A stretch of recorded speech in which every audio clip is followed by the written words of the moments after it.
Gratitude family, Melanie here. I'm giving thanks to you today with a little conversation about babies and our baby stories, which is the May article for the 2019 Gratitude Diary. So, babies. When I wrote the article, I was 48 and still wanting to have a baby. In fact, it was so very strong in me. It kind of felt like it was bigger than me. That this urge to procreate was the primary driver, and I really felt not so much a victim, but I felt like I was a part of a collective consciousness of energy that was even without my consent. It was a tough time. I looked at, I didn't have a partner, so I looked at IVF and I looked at ovary storage. I looked at donor sperms. I looked at a whole range of different things that I could do to make this happen. And honestly, the 5 years leading up to that time were perhaps 5 years of the most intense years of my life because of this big collective thing that just wanted me, wanted to have me. It really made me look at conception and what that's about. I have to say, I'm actually on the other side of that now. I'm on the other side of that wall, and I'm going through menopause, and I actually can't have children anymore. And my state is I'm in a completely different place. I don't have the feelings and the emotions and the thoughts that were driving me prior to entering menopause. Now, this is a really interesting thing about babies because it's for men and women.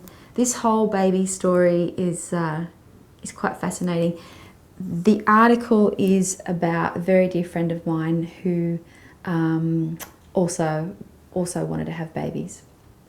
What is the divine role in conception or not? And how does God intend for children to come through onto this planet or not? I had the very special privilege of witnessing a male friend who had a baby story. And in his heart, he had always wanted to have children. And we met at a time where that phase of his life was also coming to an end. As we had conversations about this, his own baby story came out in the conversation, and it turns out that his mum had a lot of children and she couldn't really give him the attention and the energy and the love that he needed when he was a tiny little baby.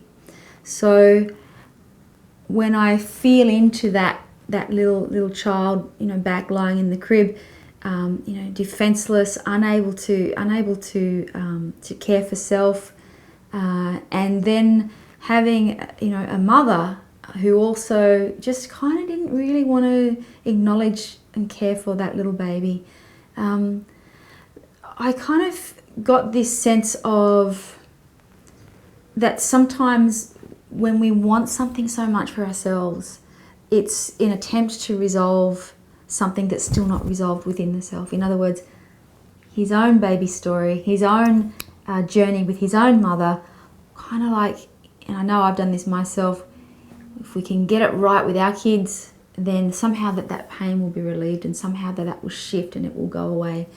And I often wonder that is it the emotionality that's driving our desire to procreate? Is it our unresolved emotionality and our stuff that we have with our own parents that kind of pushes us into wanting to get it right, in the next round? I don't think any one of us has had perfect parents. In fact, it just doesn't happen. But what we do as a collective, what we do as a soul, is that none of us have had perfect childhoods, and none of us were brought up, with impeccable parenting. But because of what I call the loyalty to the family structure, what we can tend to do is we can dismiss the causal emotions that are coming up inside of us because of a loyalty to our family.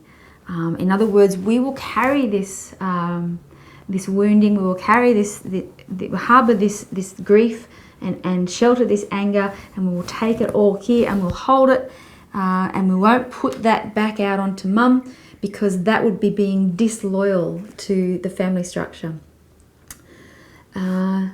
Unfortunately, when this happens, well, for a start, it's not loving. It's not loving to the self. And secondly, it's very unloving to your own soul to harbour these emotions.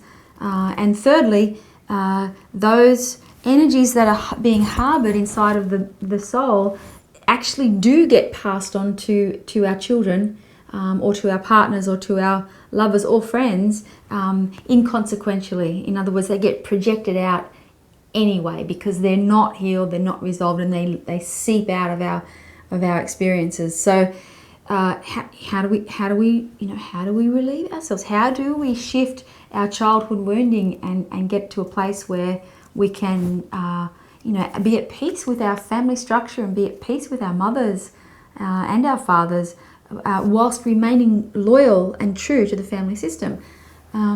So the way is through being honest, and if there is an anger there or a resentment towards one or both parents, we need to really access that. We need to find that anger and let it live inside the soul, and be honest about that, because it's okay. I guess the message is it's really okay to have those feelings, because those feelings are justified. We were unloved as children. We were unloved as babies at times.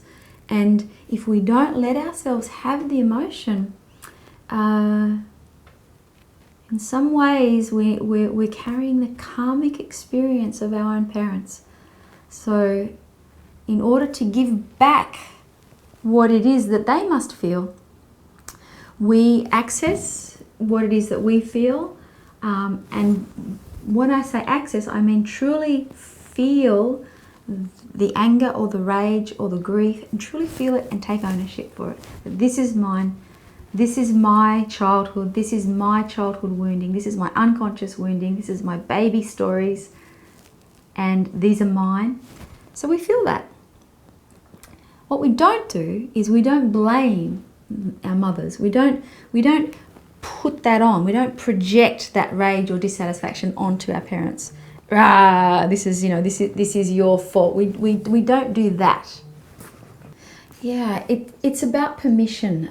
Really, if you give self permission, if I give myself permission to have all of me and to have all of the feelings that are inside me, then I have the possibility of healing all that is inside me. So with permission comes feeling, and with feeling comes healing, and then comes the release of those stories and of those woundings. And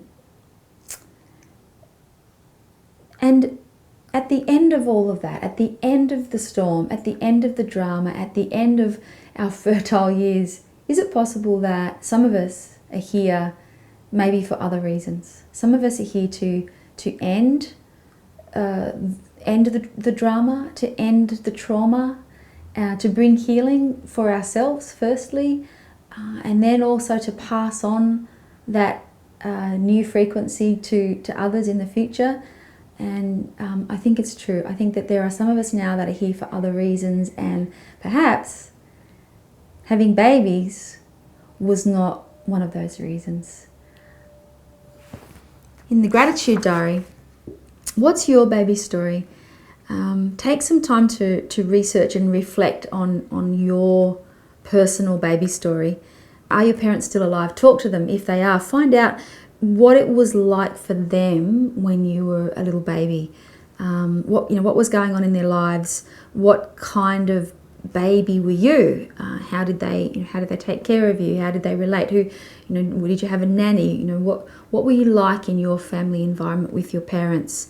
How did they soothe you? What made you upset? Get this information from your parents and find out what it was like for them, and also what it was like for you when you were a little baby. And as you gather this information, it's a bit of a journey. You might talk to aunties and uncles and parents if they're still alive, or siblings even. Let yourself have any emotional trigger that might come up, because if you notice that, you will follow that current, and it will show you something about your own personality and about your own soul. Let those feelings emerge, and now that you're a big person, you can actually be with those feelings. When you were a baby, you were not able to be with those feelings because babies cannot self-regulate. What I mean by that is babies cannot self-soothe. They have no cognitive ability to regulate their nervous systems. It's all done through mum. So if you can imagine a small child who has got a mother who is not regulating the nervous system of that child, then that child is going to grow up with a fragmented nervous system. But now you have the ability to regulate your own nervous system. So find out about regulation and how to do that. And it's got a lot to do with grounding, and it's got a lot to do with allowing. Stay present, feel whatever arises here and now, and trust in the process, and then see what happens. Maybe babies are coming later, but trust in that process and really get inside your own baby story.